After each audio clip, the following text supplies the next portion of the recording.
एका मोठ्या बातमीनं करणार आहोत, कारण नाशिकच्या जागेवर आता भाजपच्या पंकजा मुंडे यांनी दावा केलेला आहे। काळजी करू नका, प्रीतमला नाशिकमधून उमेदवारी देऊ, असं मोठं विधान पंकजा मुंडे यांनी केलंय। तर नाशिकच्या उमेदवारीवरून आता भाजपची देखील दावेदारी समोर आली आहे। प्रीतमला मी विस्थापित करणार नाही, प्रीतमला नाशिकमधून उमेदवारी देऊ, काळजी करू नका म्हणत पंकजा मुंडे यांनी नाशिकच्या जागेवर दावा केलेला आहे। त्यामुळे एकीकडे हेमंत गोडसे यांनी आपली उमेदवारी जी आहे ती आपल्यालाच मिळावी असं जाहीर केलेलं असताना आता पंकजा मुंडेंनी देखील थेट प्रीतम मुंडेंना उमेदवारी मिळेल असं जाहीर केल्यामुळे चर्चांना उधाण आलंय।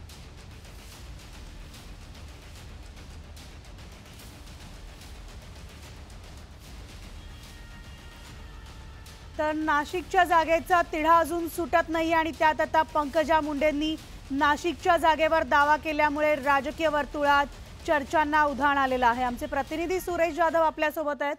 Good morning Suresh. सुरेश, एकीकडे नाशिकचा तिढा सुटत नाहीये, लोकसभा उमेदवारीवरून अजूनही प्रश्नचिन्ह कायम आहे आणि त्यात आता चर्चा सुरू झाली आहे प्रीतम मुंडेंच्या नावाची। काल बीडमध्ये पंकजा मुंडे यांनी शक्ती प्रदर्शनामध्ये उमेदवारी अर्ज दाखल केल्यानंतर जी बीड शहरामध्ये जाहीर सभा झाली, त्या जाहीर सभेमध्ये पंकजा मुंडे यांनी हे वक्तव्य केलेलं आहे। या अगोदरही पंकजा मुंडे यांना ज्यावेळेस बीड लोकसभेची उमेदवारी देण्याची चर्चा सुरू होती त्यावेळेस पंकजा मुंडेंनी स्पष्ट सांगितलं होतं की मी प्रीतमला विस्थापित करून मी कुठलीही निवडणूक लढणार नाही। मात्र त्यानंतर पक्षाने त्यांना उमेदवारी जाहीर केली आणि पंकजा मुंडेंनी निवडणूक लढवण्यासाठी राजी झाल्या।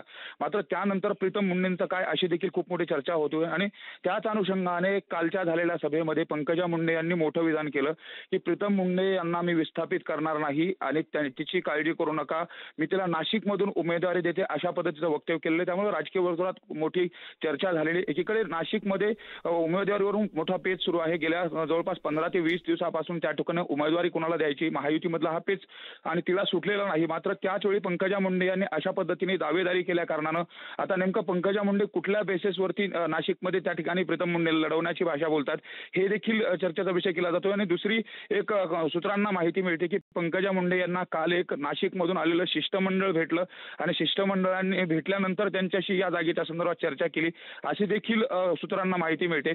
मात्र या संदर्भात अधिकृत पंकजा मुंडे यांनी जी स्टेटमेंट दिलेलं आहे त्या स्टेटमेंटवरून ते शिष्टमंडळ भेटल्याचं देखील स्पष्ट होते। त्यामुळे एकंदरीतच ज्या जागेवरून नाशिकच्या जागेवरून मोठा तिढा सुरू होत असताना पंकजा मुंडेंच्या बाबतीमध्ये जमेच्या बाजू त्या ठिकाणी जर पाहिला तर वंजारा समाज देखील खूप मोठ्या प्रमाणात आहे, ओबीसी समाज देखील त्या ठिकाणी आहे।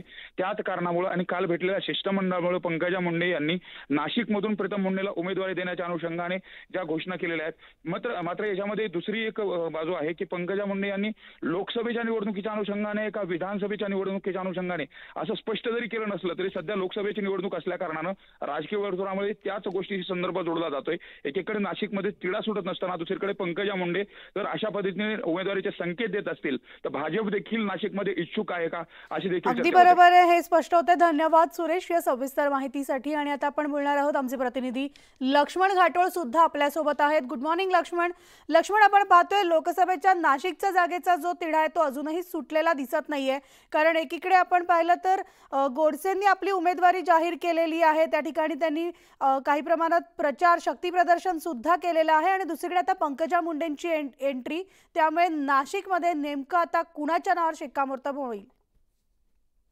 खरं तर नाशिक लोकसभा मतदारसंघामध्ये महायुतीचा उमेदवार कोण असेल याबाबत शेवटच्या क्षणापर्यंत स्पष्ट होऊ शकले नाही। मात्र काल ज्या पद्धतीनं पंकजा मुंडे यांनी त्यांच्या भाषणामध्ये जे प्रतिक्रिया दिली किंवा ज्या भाषणामध्ये त्यांनी वक्तव्य केलं प्रीतम मुंडे यांच्या संदर्भातलं त्यांना नाशिकमधून लढवण्याच्या बाबतचं, याबाबत मात्र नाशिकमधले राजकीय नेते असतील, पक्षाचे कार्यकर्ते असतील, ते सगळेच आतापर्यंत तरी अनभिज्ञ आहेत। मात्र पंकजा मुंडे यांच्या भाषणाच्या क्लिप ज्या पद्धतीनं नाशिकमध्ये व्हायरल होत आहेत त्यानंतर मात्र आता नाशिकमधून भाजपच्या वतीनं प्रीतम मुंडे ह्या नाशिक लोकसभेच्या उमेदवार असतील का अशा प्रकारची चर्चा सुरू झालेली आहे। आपण जर बघितलं तर प्रीतम मुंडे यांचं सासर हे नाशिक आहे, त्यामुळे प्रीतम मुंडे यांना नाशिकमधून उभं केलं जाऊ शकतं।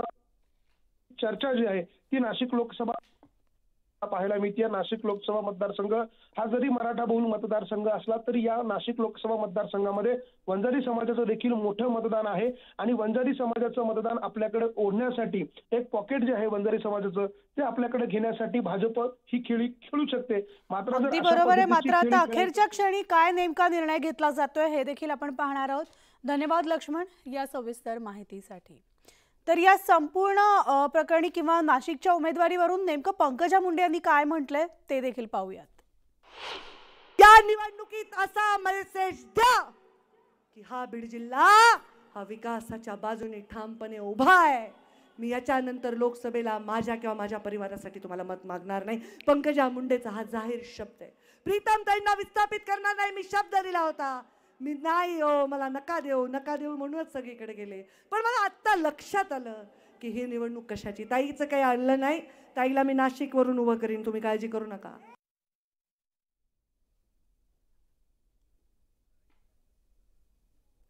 तर दुसरीकडे महायुतीच्या जळगाव लोकसभेच्या उमेदवार स्मिता वाघ आणि